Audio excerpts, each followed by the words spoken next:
Hello my dear friends, स्वागत है आप सभी का आप सभी के प्यारे से यूट्यूब चैनल लर्न विद विमल मिश्रा में। फ्रेंड्स, आज की वीडियो में हम लोग डिस्कस करने वाले हैं बीए सेमेस्टर 5th का इकोनॉमिक्स के कंप्लीट सिलेबस में इस वीडियो में आपको बताऊंगा, जो कि आपका मेजर और माइनर दोनों के स्टूडेंट्स के लिए होने वाला है। और ये सिलेबस आपका जो भी होगा बिल्कुल न्यू अपडेटेड सिलेबस 25 और 26 का होगा। देखिए, पहले भी मैंने सारी वीडियोस में एकदम डिटेल में चीज़ें बताई हैं।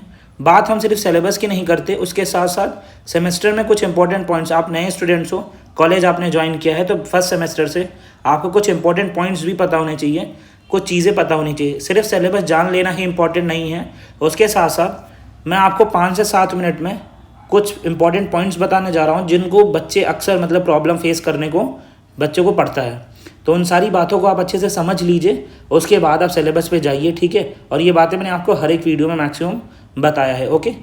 बाकी मैं आपको बताना चाहूँगा इकोनॉमिक्स के साथ साथ AIH का सिलेबस, MIH का सिलेबस, यूरोपियन हिस्ट्री का सिलेबस, पॉलिटिकल साइंस का सिलेबस, इंग्लिश का सिलेबस, ये सारी आपको इसी चैनल पे मिल जाएंगी। प्लेलिस्ट वाले सेक्शन में जाओगे, complete syllabus of Lucknow university BA first semester वाले सेक्शन में आपको इसी नाम से प्लेलिस्ट मिल जाएगी। प्लेलिस्ट आपको प्लेलिस्ट वाले सेक्शन में टॉप पे प्लेलिस्ट होगी, ओके। उसके साथ साथ बाकी अदर सेमेस्टर 2, सेमेस्टर 3 से लेकर सेमेस्टर 5 तक भी आपको सारी डिटेल इसी चैनल पे मिलेंगी। उसके साथ साथ मैं आपको जो है इंपॉर्टेंट क्वेश्चंस, जो PYQs के क्वेश्चंस होते हैं, सारे स्टडी मटेरियल भी इसी चैनल पे प्रोवाइड करूँगा, ओके। सो अब बात कर लेते हैं बिना देरी करते हुए कि कौन से वो इंपॉर्टेंट पॉइंट्स हैं, ओके, जो आपको समझने चाहिए, ठीक है। मैं सारे बच्चों से कहूँगा अभी आप 5-10 मिनट यूज़ करके चीज़ें समझ लोगे, ठीक है, तो आपको आगे फ्यूचर में अपना जो है ना वो आवर्स में टाइम स्पेंड नहीं करना पड़ेगा। अभी नहीं समझोगे तो घंटों आपको चीज़ें दौड़ भाग करनी पड़ेंगी, ओके। देखिए, जब आपने एडमिशन कराया होगा तो आपने जब फ़ीस पेमेंट की होगी तो आपके फ़ीस पे ना 2 चीज़ें लिखी होंगी। फ़ीस रिसिप्ट पे सब्जेक्ट की बात करूँ, मेजर लिखा होगा, दूसरी चीज़ आपके सब्जेक्ट पे माइनर लिखा होगा, ओके, ठीक है। 2 बच्चे इसको देख रहे होंगे, वो कौन से बच्चे होंगे जिन्होंने इकोनॉमिक्स को मेजर में लिया होगा, और कुछ ऐसे बच्चे होंगे जिन्होंने इकोनॉमिक्स को माइनर में लिया होगा, ओके। 2 टाइप के बच्चे वीडियो देख रहे हैं। जैसा कि आपको पता है कि मेजर जो आपका होता है उसमें आपको 2 सब्जेक्ट मेजर में आपके होंगे, सब्जेक्ट मेजर नंबर 1 और मेजर नंबर 2, ये आपके 2 सब्जेक्ट होंगे, ओके। और माइनर में आपका 1 सब्जेक्ट होगा। तो ओवरऑल यहाँ से आपके 3 सब्जेक्ट हो गए, ओके।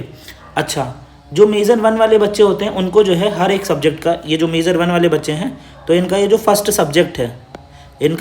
सब्जेक्ट है, इसके इनको 2 पेपर पढ़ने होंगे। एक होगा आपका पेपर नंबर 1 और इसी का आपका होगा पेपर नंबर 2, ओके। तो जो मेजर 1 वाले बच्चे हैं, मेजर 1 में जो मेजर 1 का पहला सब्जेक्ट, पहले आपका जो पेपर है, जैसे मान लो इकोनॉमिक्स आपने मेजर 1 लिया तो इसके आपको 2 पेपर पढ़ने हैं, पेपर 1, पेपर 2। फिर मेजर 2 का दूसरा सब्जेक्ट मान लो आपने MIH लिया, उसमें भी आपको 2 पेपर पढ़ने हैं, पेपर 1 और पेपर 2, ठीक है। उसके साथ साथ माइनर का आपका 1 पेपर, क्लियर है। तो मेजर के 4 पेपर आपको पढ़ने हैं, मतलब 2 सब्जेक्ट के 2 4 हो गए। माइनर के आपको 1 पेपर पढ़ना है तो टोटल 5 हो गए, ठीक है। 5 पेपर आपके हो गए। उसके साथ साथ 1 पेपर आपको जो है सेमेस्टर 1 से लेके सेमेस्टर 4 तक एक आपका एडिशनल पेपर होगा, जिसको हम लोग वोकेशनल पेपर बोलते हैं। क्या बोलते हैं? वोकेशनल पेपर बोलते हैं, ठीक है ना। या को कैरिकुलम आपको जो है हर बार यूनिवर्सिटी आपको एक लिस्ट देगी, उसी लिस्ट से आप अपना सब्जेक्ट सेलेक्ट करोगे, ओके। ये पेपर आपका जो है 100 नंबर का होगा। हर बार आपका सेमेस्टर 1 से लेके सेमेस्टर 4 तक 100 नंबर का होगा।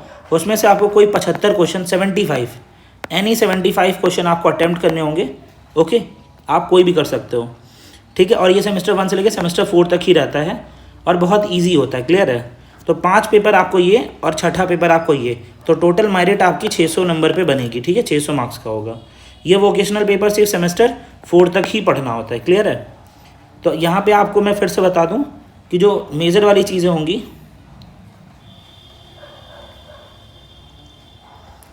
यहाँ पे मैं आपको फिर से बता दूँ कि जो मेजर के सब्जेक्ट 2 आपके हैं तो उसमें आपको टोटल 2 और 2 4 पेपर, और माइनर में आपको 1 पेपर। उसके साथ साथ वोकेशनल का आपका जो वोकेशनल आपका है, वोकेशनल में आपका 1 पेपर, तो टोटल आपके 6 पेपर हो गए 600 नंबर के, ओके, क्लियर है। अच्छा, ये जो आपके पेपर होंगे ये मेजर और माइनर वाले, ये आपके हर बार जो आपका ऑड सेमेस्टर होगा, ठीक है ना, मतलब सेमेस्टर 1, सेमेस्टर 3 और सेमेस्टर 5, ये आपका रिटर्न में होगा, आपको लिखना होगा। उसके साथ साथ आपका जो इवन सेमेस्टर होगा, इवन मतलब सेमेस्टर 2, सेमेस्टर 4 और सेमेस्टर 6, ये आपको MCQs फॉर्मेट में होंगे।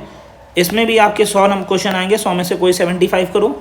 ऑड वाले में आपको ऑप्शंस मिलते हैं कि 10 क्वेश्चन आते हैं, उसमें से आपको कोई 3 करने होते हैं। क्लियर है? सॉरी 4 करने होते हैं। 15-15 नंबर के 3 क्वेश्चन और 15-15 नंबर का 1 क्वेश्चन और 20-20 नंबर के 3 क्वेश्चन। ये भी मैं आपको कंप्लीट पैटर्न बता दूंगा कि आपका क्या आता है, पैटर्न पे बात कर लेंगे, लेकिन 75 नंबर का ही आपको करना होगा। ठीक है, उस पर मैं वीडियो बना दूंगा। क्लियर है?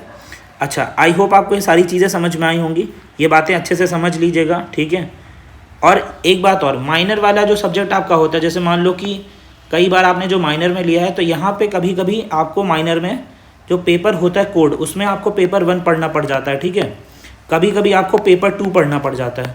तो एग्ज़ाम देने से पहले आप हर बार हर सेमेस्टर में ये चेक कर लेना कि जो माइनर वाला है, माइनर में आपका इस बार माइनर में पेपर 1 है कि पेपर 2 है। ओके, तो जैसे मैं आपको एग्जांपल देता हूँ, जैसे इकोनॉमिक्स की बात करें तो इकोनॉमिक्स जो पेपर 1 है, तो आपने देखा होगा कि जो मेजर के बच्चे हैं उसके साथ साथ इसमें माइनर के बच्चे भी वीडियो देख रहे होंगे। ठीक है, तो इस बार जो आपका पेपर नंबर 1 है इकोनॉमिक्स का पेपर 1 आपका जो टाइटल है, वो मेजर वाले बच्चे भी पढ़ेंगे और वो माइनर वाले बच्चों के लिए भी है। ठीक है, लेकिन जो इसी का एक पेपर 2 है आपका, ये जो पेपर 2 है ये सिर्फ मेजर वाले बच्चों के लिए, ये माइनर वाले बच्चों को नहीं पढ़ना।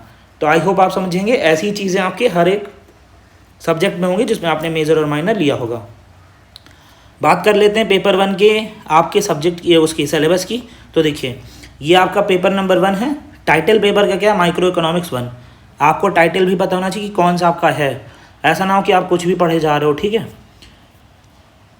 ये पेपर नंबर आपका 1 कहलाएगा और पेपर नंबर 1 आपका जो है वो मेजर और माइनर दोनों बच्चों के लिए होने वाला है। ठीक है, ये दोनों आपको पढ़ना है, दोनों बच्चों को।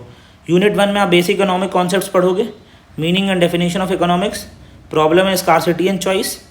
उसके साथ साथ आप जो है यहाँ पे अपॉर्चुनिटी कॉस्ट, आप स्क्रीनशॉट ले सकते हो, demand analysis and consumer behaviour, concept of demand, demand function, ये सारी चीज़ें आप जो है यहाँ पे यूनिट नंबर 1 और यूनिट नंबर 2 में पढ़ोगे। हर बार आपके हर एक पेपर में 4 यूनिट ही होती हैं, 1 मिनट टोटल 4 यूनिट होती हैं। क्लियर है? इसकी दूसरी यूनिट है आपकी demand analysis and consumer behaviour, उसके साथ साथ प्रोडक्शन। ठीक है, तो यहाँ पे कुछ पॉइंट्स आपको ये दिए हुए हैं, आप चेक कर लीजिए। Concept of production, factor of production, ये सारे आपके जो है टोटल 4 यूनिट हैं। यूनिट 1, यूनिट 2, यूनिट 3 और यूनिट 4। इसके साथ साथ मैं आपको कुछ बुक्स भी सजेस्ट करूँगा और कुछ रेफरेंसेस भी बताऊँगा। ठीक है, पेपर 1 के लिए कुछ रेफरेंसेस भी हैं, टेक्स्ट बुक भी हैं। बेसिकली ये आपकी कुछ टेक्स्ट बुक हैं, आप यहाँ से इनको प्रेफर कर सकते हो अपने पढ़ने के लिए। उसके साथ साथ कुछ सजेस्टेड रीडिंग्स भी यहाँ पे गिवन है। ओके, और कुछ वेब रेफरेंसेस भी हैं कि अगर आप मान लो इन वेब रेफरेंसेस का यूज़ करते हो, मतलब ये कुछ LU की भी हैं, अदर वेबसाइट्स भी हैं, तो आपको हेल्प मिलेगी। ओके, तो ये कुछ आपको वेब रेफरेंसेस हैं, आप इनकी हेल्प से जो है अपना चीज़ें कंप्लीट कर सकते हो। तो मैंने आपको पेपर नंबर 1 का पूरा सिलेबस बता दिया, जो कि मेजर माइनर दोनों के लिए है। आपको मैंने बुक्स भी बता दी, वेब रेफरेंसेस भी बता दिए, जो आपको बेटर लगे आप परचेज़ कर सकते हो, वहाँ से आप पढ़ सकते हो। उसके साथ साथ बात आगे करते हैं पेपर नंबर 2 की। अब जो सिलेबस बताऊंगा वो सिर्फ मेजर वाले बच्चों के लिए है। ओके, जिन्होंने मेजर लिया है इकोनॉमिक्स में, उनका भी सेम टाइटल है। इनका दूसरा टाइटल हो जाएगा इंडियन इकोनॉमी, पेपर का कोड है Indian economy. Paper number 2 unit की बात करें तो यूनिट नंबर 1 में डेवलपमेंट एंड स्ट्रक्चर पढ़ना है आपको, और इसमें demographic characteristics of India. Unit 1 में जैसे concept of growth, development, developed, developing and emerging, ये सारी चीज़ें आपको पढ़नी है। उसके साथ साथ यूनिट 2 में इंडियाज़ डेमोक्रेटिक प्रोफाइल वगैरह आपको ये पढ़नी है। ठीक है, इसकी रिमेनिंग 2 यूनिट्स हैं poverty and unemployment, foreign trade and investment के बारे में आपको ये सारी चीज़ें पढ़नी है। तो ये वाला पेपर सिर्फ आपका मेजर वाले बच्चों को ही पढ़ना है। क्लियर है? इसकी भी कुछ बुक्स हैं, आपको सजेस्टेड रीडिंग्स हैं, रेफरेंसेज हैं, जो आपको बेटर लगे। इनमें से आप हर एक चीज़ को फॉलो कर सकते हो, वेल एंड गुड। कुछ फॉलो कर सकते हो, वेल एंड गुड। ठीक है, आप अपनी चॉइस के अकॉर्डिंग चीज़ें कर सकते हो। तो पेपर 1 का सिलेबस ये रहा, पेपर 2 का सिलेबस ये रहा। ओके, सो आई होप आपको सारी चीज़ें क्लियर होंगी, आप स्क्रीनशॉट ले सकते हो। क्लियर है? ओके, सो ये वाले इंपॉर्टेंट पॉइंट्स हैं, ये भी आप याद रखिएगा, चीज़ों को समझ के करिएगा। किस सब्जेक्ट पे आपको वीडियो चाहिए, किस चीज़ का आपको वीडियो चाहिए, सारी चीज़ें आप कमेंट बॉक्स में बता सकते हो, मैं अपलोड कर दूँगा। ठीक है, जितनी आपने डिमांड की मैंने ट्राई किया, सब पे वीडियो मैंने आपको अपलोड किया है। ओके, इंपॉर्टेंट क्वेश्चंस का वीडियो मैं अपलोड करूंगा, जो मैं बताऊंगा। मैक्सिमम चीज़ें आपको एग्जाम में एज इट इज़ देखने को मिलेंगी। ओके, और हर सेमेस्टर में बच्चों को देखने को मिलता है। ठीक है, क्लासेस भी आपकी मैं स्टार्ट करूंगा, सेमेस्टर 5 की भी अभी जल्दी करने वाला हूँ, और ये वाली भी आपको सारी चीज़ें इसी चैनल पे मिलेंगी। तब तक के लिए thank you so much. Okay, I hope आपको वीडियो कैसा लगा कमेंट बॉक्स में ज़रूर बताना। Thank you for watching. मिलते हैं नेक्स्ट वीडियो में। If you have any doubt you can ask in comment section. Okay, tata bye bye.